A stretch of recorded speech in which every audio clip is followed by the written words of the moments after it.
गुरुजी सदा सहाय। जय गुरुजी। अथ श्री वामन पुराणं नवसप्ततिः अध्याय। पुलत्स्य उवाच। कालिन्दे सलिले स्नात्वा पूजयित्वा त्रिविक्रमम् उपोष्य रजनीमेकां लिङ्गं भेदं गिरिं ययो तत्र स्नात्वा च विमले भवं दृष्ट्वा च भक्तिः।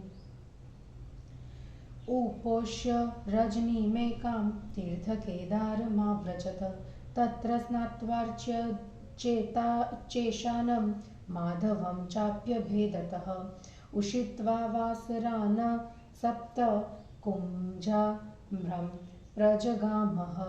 ततः सुतीर्थे स्नात्वा च सोपवासी जितेन्द्रियः ऋषिकेशं समभ्यर्च्य ययो बदरिकाश्रमम्।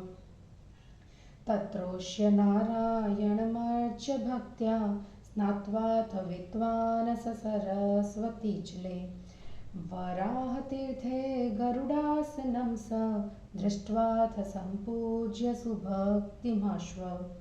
भद्रकर्णे ततो गत्वा ये जयेशं शशिशेखरं दृष्ट्वा सम्पूज्य च शिवं विपाशामभितो ययो तस्यां स्नात्वा समर्पच्य देवदेवं द्विजप्रियम् उपवासी इरावत्यां ददर्श परमेश्वरं यमाराध्य द्विजश्रेष्ठं शाकले वै पुररवः समवाप परं रूपम् ऐश्वर्य च सुदुर्लभं कुष्ठरोगाभिभूतश्च यं समाराध्य वै भृगः आरोग्यमतुलं प्राप सन्तानमपि चाक्षयम्। नारद उवाच। कथं पुरुरवा विष्णुम् आराध्य द्विजसत्तमम् विरूपत्वं समुत्सृज्य रूपं प्राप श्रिया सह। पुलत्स्य उवाच। श्रूयतां कथयिष्यामि कथां पापप्रणाशिनीं पूर्वत्रेतायुगस्यादौ यथावृत्तं तपोधन मद्रदेश इति ख्यातो देशो वै ब्रह्मणसुत शाकलं नाम नगरं ख्यातं स्थानीयमुत्तमं तस्मिन् विपणिवृत्तिस्थ्यः सुधर्माख्यो भवद्वणिक् धनाढ्यो गुणवान् भोगी नानाशास्त्रविशारदः सत्त्वेकदा निजाद राष्ट्रात् सुराष्ट्रं गन्तुमुदतः सार्थेन महता युक्तो नानाविपणपण्यवान् गच्छता पथितस्याथ मरुभूमौ कलिप्रिय अभवदस्युतो रात्रौ अवस्कन्दो तिदुःसः ततः स रथसर्वस्वो वणिक्दुःखसमन्वितः असहायो मरो तस्मिन् च चारोर्मन्तवदवशि चरता तदरण्यं वै दुःखाक्रान्तेन नारद आत्मा इव शमीवृक्षो मरावासादितः शुभः तं मृगे पक्षिभिश्वेवं हीनं दृष्ट्वा शमितरुं श्रान्तः क्षुत्रुतपरितात्मा तस्याध समुपाविशत सुप्तश्चापि सुविश्रान्तो मध्याह्ने पुनरुत्थितः समपश्यदत्थायात्नं प्रेतं प्रेतशतैर्वृतम् उद्वाहन्तमथान्येन प्रेतेन प्रेतनायकम् पिण्डाशिभिश्च पुरतो धावद्वि वृक्षविग्रहे यथा जगाम प्रेतोऽसौ पर्यटित्वा वनानि च उपागम्य शमीमूले वणिक्पुत्रं ददर्श सः स्वागतेनाभिवादेन समाभाष्य परस्परं सुखोपविष्टच्छायायां पृष्ठकुशलमाप्तवान् ततः प्रेताधिपतिना पृष्टः स तु वणिक्सखः कुत आगम्यते ब्रूहि क्रमसाधो वा गमिष्यसि कथं चेदं महारण्यं मृगपक्षिविवर्जितं समापन्नोऽसि भद्रं ते सर्वमाख्यातुमर्हसि।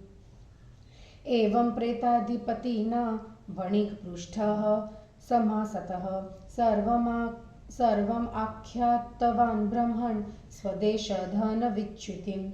तस्य श्रुत्वा सवृत्तान्तं तस्य दुःखेन दुःखितः वणिक्यपुत्रं ततः प्राह प्रेतपालः स्वबन्धुवत्, एवं गतेऽपि मा शोकं कर्तुमर्हसि सुव्रत।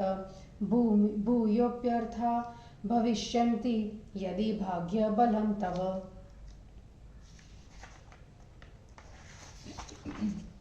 भाग्यक्षयेऽर्थाः क्षीयन्ते भवन्त्यभ्युदये पुनः। क्षीणस्यास्य शरीरस्य चिन्तया नोदयो भवेत् इत्युच्चार्य समाहूय स्वानभृत्यान् वाक्यमब्रवीत्। अद्यातिथिरयं पूज्यः सदैव स्वजनो मम। अस्मिन् दृष्टे वणिक्पुत्रे यथा स्वजनदर्शनम्। अस्मिन् समागते प्रेताः प्रीतिर्जाता ममातुला। एवं हि तस्तस्य मृत्पात्रं सुदृशं नवं दध्योदनेन सम्पूर्ण माजगाम यथेप्सितं। तथा नवाच सुदृढा सम्पूर्णा परमा वसा। वारिधानी च सम्प्राप्ता प्रेतानामग्रतः स्थिता। तमागतं ससलिलमन्नं वीक्ष्य महामतिः प्राहोत्तिष्ठ वणिक्पुत्र त्वमाह्निकमुपाचर। ततस्तु वारिधान्यस्तो सलिलेन विधानतः कृतान् हि कावुभोजातो वणिक्प्रेतपतिस्तथा। ततो वणिक्स्तुतादायादो दध्योदनमथेच्छया। दत्त्वा तेभ्यश्च सर्वेभ्यः प्रेतेभ्यो व्यददात्। ततः भुक्तवत्सु च सर्वेषु कामतोऽम्भसि सेविते। अनन्तरं स बुभुजे प्रेतपालो वराशनं। प्रकामं तृप्ते प्रेते च वारिधान्योदनं तथा। अन्तर्धानमगाद ब्रह्मन् वणिक्यपुत्रस्य पश्चातः। ततस्तदद्भुतं दृष्ट्वा स मतिमान् वणिक् पप्रच्छतं प्रेतपालं कौतूहलमनावशि। अरण्ये निर्जने साधो कुतोऽन्नस्य समुद्भवः। कुतश्च वारिधानीयं सम्पूर्णा परमावसा। तथामि तव ये भृत्यास्त्वन्तस्ते वर्णतः कृशा।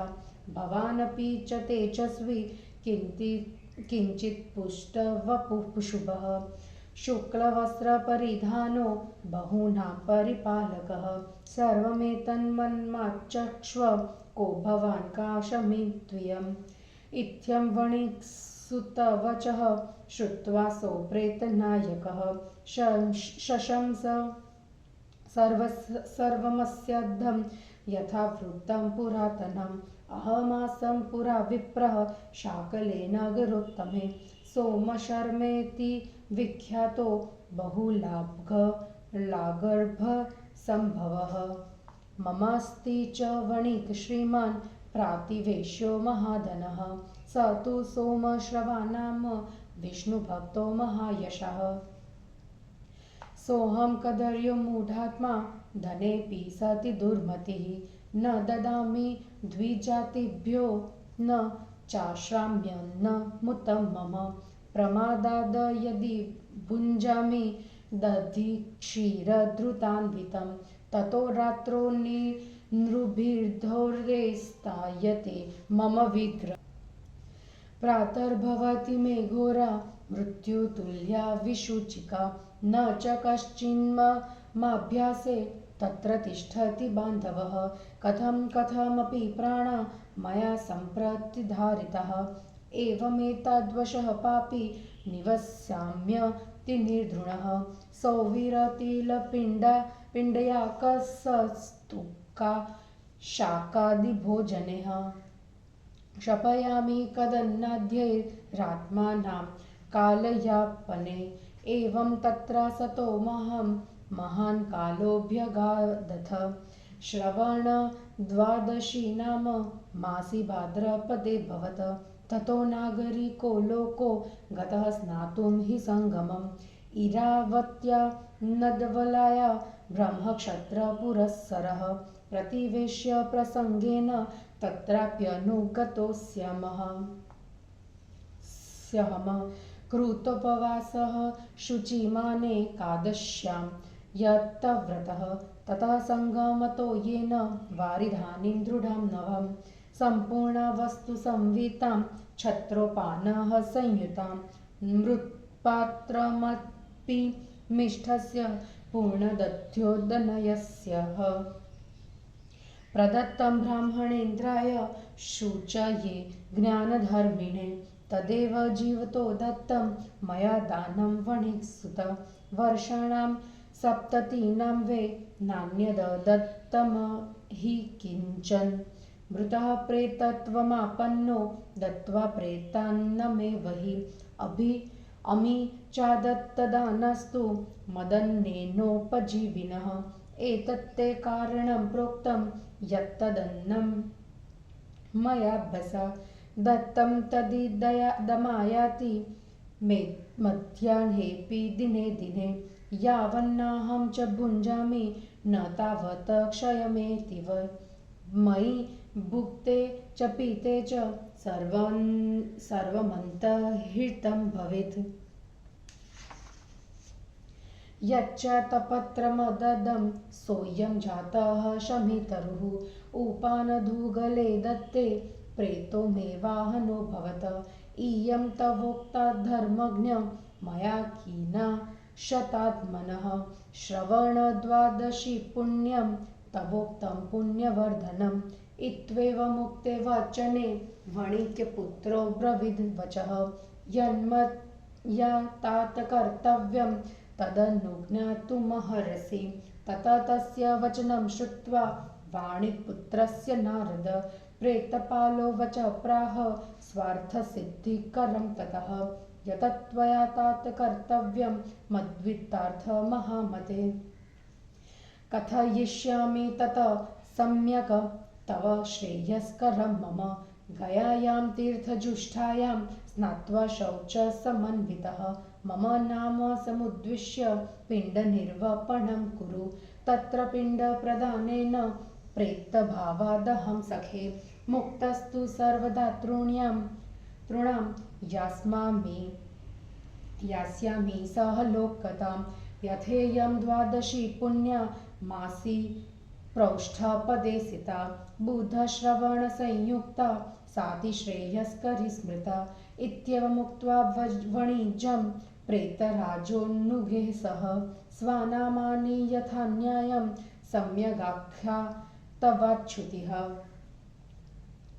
प्रेतस्कन्धे समारोप्य त्याजितो मरुमण्डलं रम्येथ शूरसेनाख्ये देशे प्राप्तः स वै वणिक् स्वकर्मधर्मयोगेन धनमुच्चावचं बहु उपार्जयित्वा प्रययो गया शीर्षमनुत्तमं पिण्डनिर्वपणं तत्र प्रेतानामनुपूर्वशः चकार स्वपितॄणां च दानामनन्तरम् आत्मनश्च महाबुद्धिर्महाबोध्यं तिलैर्विना पिण्डनिर्वपणं चक्रे तथा ज्ञानपि गोत्रजान् एवं प्रदत्तेष्वथ वे पिण्डेषु प्रेतभावतः विमुक्तास्ते द्विजप्रेता ब्रह्मलोकं ततो गता स चापि हि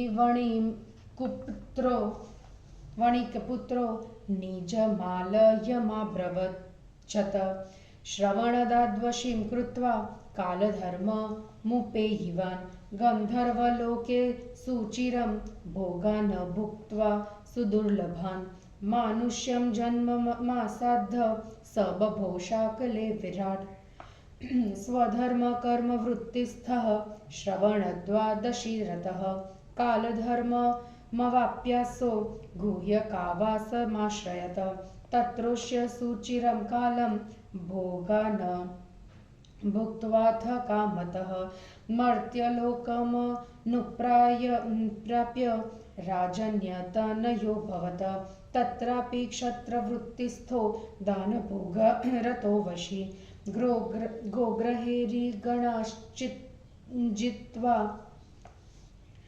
कालधर्ममुपेयिवान् शक्रलोकं स सम्प्राप्य देवः सर्वे सुपूजितः पुण्यक्षयात् परिभ्रष्टः शाकलेशोऽभवद् द्विजः ततो विकटरूपोऽसौ सर्वशास्त्रार्थपारगः विवाहायाद द्विजसुत्तं रूपेणानुपमां द्विज सावमेने च भर्तारं सुशीलमपि भान्मिनि विरूपमिति मन्वात्ना ततः सोऽभूत् सुदुःखितः ततो निर्वेदसंयुक्तो गत्वा श्रमपदं महत इरावत्यास्तटे श्रीमान् रूपधारिणमासदत तमाराध्य जगन्नाथं नक्षत्रपुरुषेण हि सुरूपतामवाप्याज्ञां तस्मिन्नेव च जन्मनि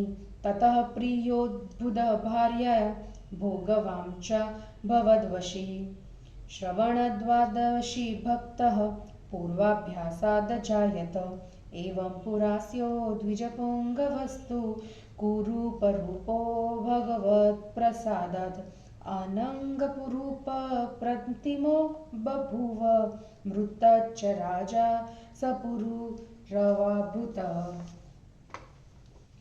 हिंदी अनुवाद। पुरुरवा को रूप की प्राप्ति और उसी संदर्भ में प्रेत और वणिक की भेंट तथा परस्पर वृतांत का कहना एवं श्रवण द्वादशी का महात्म्य गया में श्राद्ध करने से प्रेत योनि से मुक्ति और पुरुरवा को सुरूप की प्राप्ति का वर्णन। पुलत्स्य जी बोले, यमुना जल में स्नान कर प्रहलाद ने त्रिविक्रम भगवान की पूजा की।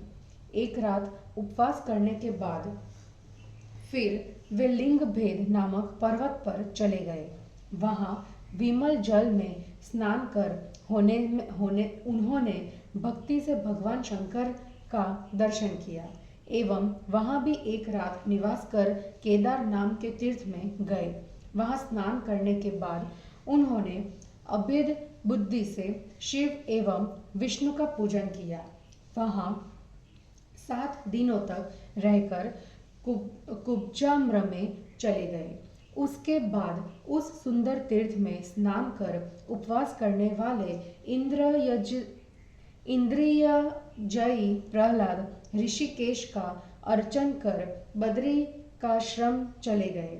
वहां रहते हुए सरस्वती के जल में स्नान कर उन विद्वान प्रहलाद जी ने नारायण का पूजन किया। फिर अत्यंत भक्ति के साथ उन्होंने वराह तीर्थ में गरुड़ासन विष्णु का दर्शन और पूजन किया। वहां से भद्रकर्ण में पहुंचकर जयेश शशिशेखर शिव का दर्शन तथा पूजन करके बाद में विपाशा की ओर चले गए। उस विपाशा में स्नान के बाद द्विज प्रिय देवाधिदेव का अर्चन कर प्रहलाद उपवास करते हुए इरावती की ओर चले गए।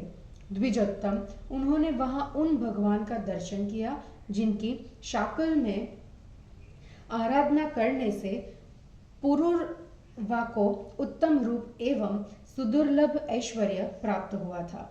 कुष्ठ रोग से अभिभूत मृगु ने उन परमेश्वर की आराधना करके अतुलनीय निरोगता और अक्षय संतान प्राप्त की थी। नारद ने पूछा, द्विजोत्तम पुरुरवा ने विष्णु की आराधना करने के बाद विरूपता को छोड़कर ऐश्वर्य के साथ सुदुर्लभ सुंदर रूप कैसे प्राप्त किया? पुलत्स्य जी बोले, तपोधन सुनिए, मैं प्राचीन काल में त्रेता युग के आदि में घटित पाप को नष्ट करने वाली कथा कहता हूँ। ब्रह्मपुत्र प्रसिद्ध मध्य देश में शाकल नाम से प्रसिद्ध उत्तम नगर है। वहाँ सुधर्मा नाम का एक धनी, गुणशाली, भोगी एवं नाना शास्त्रों में निपुण व्यापारी रहता था। एक समय वह अपने देश से सुराष्ट्र जाने को तैयार हुआ। कलिप्रिय अनेक बेची जाने वाली वस्तुओं से युक्त व्यापारियों के भारी समुदाय के साथ जाते समय मार्ग में मरुभूमि में रात में उसके ऊपर डाकुओं का अत्यंत उग्र असहनीय आक्रमण हुआ। उसके बाद सब कुछ लूट जाने से दुखी हुआ वह असहाय वणिक मरुभूमि में पागल की भांति इधर उधर घूमने लगा। नारद जी दुख से ग्रसित होकर उस वन में घूमते हुए उसे मरुभूमि में अपने जने के समान एक सुंदर शमी का वृक्ष मिला। थका तथा भूख प्यास से अभिभूत हुआ वह वणिक उस शमी वृक्ष को पशु पक्षियों से रहित देखकर उसके नीचे बैठ गया और सो गया तथा पूर्ण विश्राम कर दोपहर को जगा। उसके बाद उसने सैकड़ों प्रेतों से घिरे एक प्रेत को आते हुए देखा। प्रेत नायक को एक दूसरा प्रेत ढो रहा था और आगे रूखे शरीर वाले प्रेत दौड़ रहे थे। वनों में घूमने के बाद वह प्रेत लौट रहा था। शमी वृक्ष के नीचे आकर उसने वणिक पुत्र को देखा, स्वागत के साथ उसे अभिवादन किया। फिर दोनों ने परस्पर वार्तालाप किया। इसके बाद वह प्रेत छाया में सुखपूर्वक बैठ गया और उसने उससे कुशल पूछी और जानी। उसके बाद प्रेताधिपति ने वणिक बंधु से पूछा, साधो यह बतलाओ कि तुम कहाँ से आ रहे हो और कहाँ जाओगे। तुम्हारा कल्याण हो। मुझे यह बतलाओ कि पशु एवं पक्षियों से रहित इस बड़े जंगल में तुम कैसे आए। पुलत्स्य जी कहते हैं, ब्राह्मण प्रेतराज के इस प्रकार पूछने पर वणिक ने थोड़े में उसे अपने देश का एवं धन नाश का पूरा विवरण कह सुनाया। उसका पूरा वृतांत सुन लेने के बाद उसके दुख से दुखी होकर प्रेतपाल ने अपने बंधु के समान उसे मानते हुए उस वणिक पुत्र से कहा, सुव्रत, ऐसा होने पर भी तुम्हें शोक नहीं करना चाहिए। यदि तुम्हारा भाग्य प्रबल होगा तो धन फिर हो जाएगा।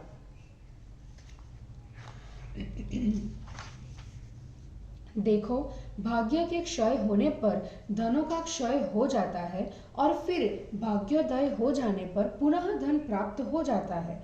चिंता से क्षीण हुए शरीर का उत्थान वृद्धि नहीं होता। ऐसा कहकर उसने अपने सेवकों को बुलाया और उनसे कहा, मेरे अपने जन के समान इस अतिथि का सब प्रकार से सत्कार करो। प्रभुतो, स्वजन दर्शन के समान ही मुझे इस वणिक पुत्र का दर्शन हुआ है। इसके मिलने से मुझे अत्यधिक प्रीति प्राप्त हुई है। उसके ऐसा कहने पर इच्छा भर भोजन योग्य दही और भात से भरा अत्यंत दृढ़ एक नया मिट्टी का पात्र आ गया। इसी प्रकार निर्मल शीतल जल से भरा एक पानी का पात्र भी उन प्रेतों के सामने उपस्थित हो गया। उस अन्न एवं जल को प्रस्तुत हुए देखकर महामती प्रेत ने कहा, वणिक पुत्र, तुम उठो एवं दैनिक कृत्य करो। उसके बाद वणिक एवं प्रेतपति दोनों ने घड़े के जल से विधि पूर्वक नित्य क्रिया संपन्न की। उसके बाद प्रेतपति ने पहले वणिक पुत्र को पर्याप्त दही और भात दिया और तब उन प्रेतों को दिया। सभी के इच्छा भर भोजन एवं जलपान करने के बाद प्रेत नायक ने उत्तम भोजन किया। पुलत्स्य जी कहते हैं कि ब्राह्मण प्रेत के भली भांति तृप्त हो जाने पर वणिक पुत्र के देखते ही देखते जल पात्र और ओदन आंखों से ओझल हो गए। तब उस अत्यंत ही आश्चर्यजनक दृश्य को देखकर उस बुद्धिमान संयमी वणिक ने उत्सुकता पूर्वक उस प्रेतपति से पूछा, साधो, इस निर्जन वन में अन्न एवं उत्तम जल से भरा घड़ा कहाँ से आ गया? अपेक्षाकृत तुम्हारे वर्ण की दृष्टि से दुबले ये तुम्हारे भृत्य कौन है? कुछ हृष्ट पुष्ट शरीर वाले सुंदर तेज से संपन्न और शुक्ल वस्त्रधारी हमारे जैसे बहुतों की परिरक्षा करने वाले आप भी कौन हैं? आप मुझे यह संपूर्ण विवरण बतलाइए कि आप कौन हैं एवं यह शमी वृक्ष कौन है। वणिक पुत्र के ऐसे वचन को सुनकर उस प्रेत नायक ने उससे सारे पुराने वृतांत को कहा। उसने कहा, प्राचीन काल में उत्तम शाकल नाम के श्रेष्ठ नगर में बहुला के गर्भ से उत्पन्न हुआ मैं सोम शर्मा इस नाम से प्रसिद्ध ब्राह्मण था। मेरा एक पड़ोसी बहुत धनवान लक्ष्मीवान वणिक था जिसका नाम था सोमश्रवा। वह महान यशस्वी और विष्णु का भक्त था। मैं कृपण एवं दुर्मति था, अतः धन होते हुए भी न तो ब्राह्मणों को दान करता था और न अच्छे अन्न का भोजन ही करता था। यदि मैं कभी भूल से दही, दूध एवं घी से युक्त पदार्थ भोजन कर लेता था तो रात्रि में भयंकर मनुष्य मेरे शरीर को पीड़ित करते थे। प्रातःकाल मुझे मरण के समान कष्ट देने वाली भयंकर विषुचिका हैजा हो जाया करती थी। उस समय मेरे पास कोई भी बंधु नहीं रहता था। मैं किसी किसी प्रकार अपने प्राणों को धारण करता था। इस प्रकार मैं अति निर्लज्ज पाप युक्त जीवन बिताता रहता। बैर, तिल, पिन्याक, सत्तू, शाकादि एवं बुरे अन्नों, मोटे अन्न, कोदो, सावा आदि को खाकर समय बिताते हुए मैं स्वयं को दुर्बल कर रहा था। मुझे वहाँ इस ढंग से रहते हुए बहुत समय बीत गया। एक बार भाद्रपद मास में श्रवण द्वादशी की तिथि आई। तब ब्राह्मण, क्षत्रिय आदि नागरिक लोग इरावती और नदवला नदियों के संगम में स्नान करने के लिए गए। पड़ोसी होने के कारण मैं भी उनके पीछे पीछे चला गया। एकादशी के दिन मैंने व्रत रख कर पवित्रता से उपवास किया। उसके बाद मैंने अनेक वस्तुओं, छाता, पूजा और साथ ही संगम के जल से भरा नवीन दृढ़ जल पात्र एवं मिष्ठान्न, दधि तथा ओदन से पूर्ण मिट्टी का पात्र ज्ञानी, धार्मिक, पवित्र, श्रेष्ठ ब्राह्मण को प्रदान किया। वणिक पुत्र, मैंने अपने 70 वर्षों के पूरे जीवन में केवल वही दान दिया था। इसके सिवा अन्य कुछ भी नहीं दान किया था। प्रेतांत दान करके मृत्यु के बाद मैं प्रेत हो गया। मेरे अन्न से जीवन धारण करने वाले इन लोगों ने भी दान कभी नहीं किए हैं। मैंने तुम्हें वह कारण बतलाया जिससे मेरे द्वारा दिए गए अन्न जल प्रतिदिन दोपहर के समय मेरे समीप आ जाते हैं। जब तक मैं नहीं खाता तब तक उनका क्षय नहीं होता। मेरे खाने और पीने के बाद सभी कुछ अदृश्य हो जाते हैं। मैंने जो छाता का दान किया था वही इस शमी वृक्ष के रूप में उत्पन्न हुआ है। एक जोड़ा जूता का दान करने से प्रेत मेरा वाहन बना है। धर्मज्ञ अपने प्रेतत्व प्राप्ति का यह समस्त विवरण मैंने तुमसे कह सुनाया तथा परम पवित्र और पुण्य को बढ़ाने वाला श्रवण द्वादशी का भी वर्णन कर दिया। प्रेत के ऐसा कहने पर वणिक पुत्र ने कहा, तात मुझे जो करना हो उसकी आज्ञा दे। पुलत्स्य जी कहते हैं कि नारद जी, वणिक पुत्र का वह वचन सुनकर प्रेतपति अपनी स्वार्थ सिद्धि की बात कहने लगा। महामते, मेरे हित के लिए तुम्हें करने योग्य कर्म में बतलाता हूँ। उसे अच्छी तरह संपन्न कर लेने से तुम्हारा और मेरा दोनों का कल्याण होगा।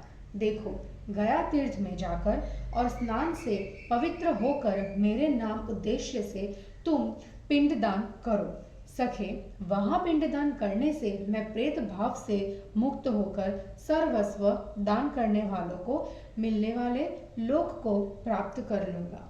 भाद्रपद मास के शुक्ल पक्ष के बुधवार एवं श्रवण नक्षत्र से युक्त पुण्य बढ़ाने वाली अत्यंत मांगलिक यह द्वादशी तिथि कही गई है।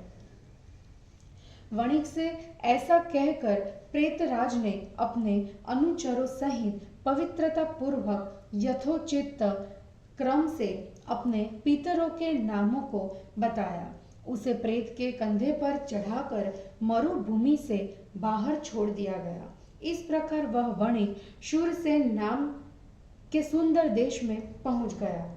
अपने कर्म तथा धर्म से उसने अधिक मात्रा में उत्कृष्ट एवं हीन धन उपार्जित कर लिया। उसके बाद वह उत्तम गया शीर्ष नाम के तीर्थ में गया। वहां क्रमशः प्रेतों के उद्देश्य से पिंडदान करने के बाद उसने अपने पितरों एवं दायादों को भी पिंडदान किया। उस महाबुद्धि वणिक ने अपने लिए तिल से रहित महाबुद्ध नाम का पिंडदान किया। उसके बाद अन्य गोत्रों में उत्पन्न हुओं के उद्देश्य से भी पिंडदान किया। द्विज, इस प्रकार पिंडदान करने पर वे प्रेत योनि से मुक्त होकर ब्रह्मलोक को चले गए। वह वणिक पुत्र भी अपने घर चला गया और श्रवण द्वादशी का यथोचित रीति से व्रत पालन करते हुए वह भी समय आने पर स्वर्गीय हो गया। गंधर्व लोक में चिरकाल तक अत्यंत दुर्लभ भोगों का उपभोग करने के बाद मनुष्य जन्म प्राप्त कर वह शाकलपुरी का सम्राट बना। अपने धर्म तथा कर्म में स्थित रहता हुआ वह श्रवण द्वादशी व्रत में रत रहता था। समय आने पर मृत्यु के बाद उसने गुह्यकों का लोक प्राप्त कर लिया। वहां बहुत काल तक ठहर कर और इच्छानुकूल भांति भांति के भोग्य पदार्थों का भोग करने के बाद वह मृत्यु लोक में आकर राजपुत्र बना। वहां भिक्षत्रिय वृत्ति से निर्वाह करते हुए वह दान और भोग में लगा रहा। गौओं के अपहरण में उसने शत्रुओं को जीतकर काल धर्म मृत्यु को प्राप्त हुआ। फिर वह इंद्रलोक में गया और सभी देवों से पूजित हुआ। पुण्य का क्षय होने से क्षीणे पुण्य मर्त्यलोकम विशंति नियम से स्वर्गच्युत होकर वह फिर शाकल देश में ब्राह्मण हुआ। उसका रूप तो अत्यंत विद्रूप भयंकर था, परंतु वह विद्या से संपूर्ण शास्त्रों में पारंगत था। द्विज, उसने अनुपम सुंदरी ब्राह्मण कन्या से विवाह किया। वह ललना अपने अत्यंत शीलवान पति को भी कुरूप मानकर निरादर करती रहती। इससे वह बहुत दुखित हो गया। उसके बाद ग्लानि से भरकर वह इरावती के तीर पर स्थित महान आश्रम में पहुंचा और नक्षत्र पुरुष के द्वारा स्थापित सुंदर रूप धारण करने वाले जगन्नाथ भगवान की आराधना की। इस प्रकार उसी जन्म में परम सुंदर रूप प्राप्त कर वह अपनी भार्या का प्यारा एवं ऐश्वर्य से संपन्न हो गया। पूर्व के अभ्यास से संयत रहने वाला वह श्रवण द्वादशी का भक्त बन रहा। इस प्रकार पहले कुरूप रहने पर भी भगवान की कृपा से वह श्रेष्ठ ब्राह्मण कामदेव के समान सुंदर रूप वाला हो गया और स्वर्गीय होकर दूसरे जन्म में राजा पुरवार हुआ। और इस प्रकार श्री वामन पुराण में 79वां अध्याय समाप्त हुआ। जय गुरु जी।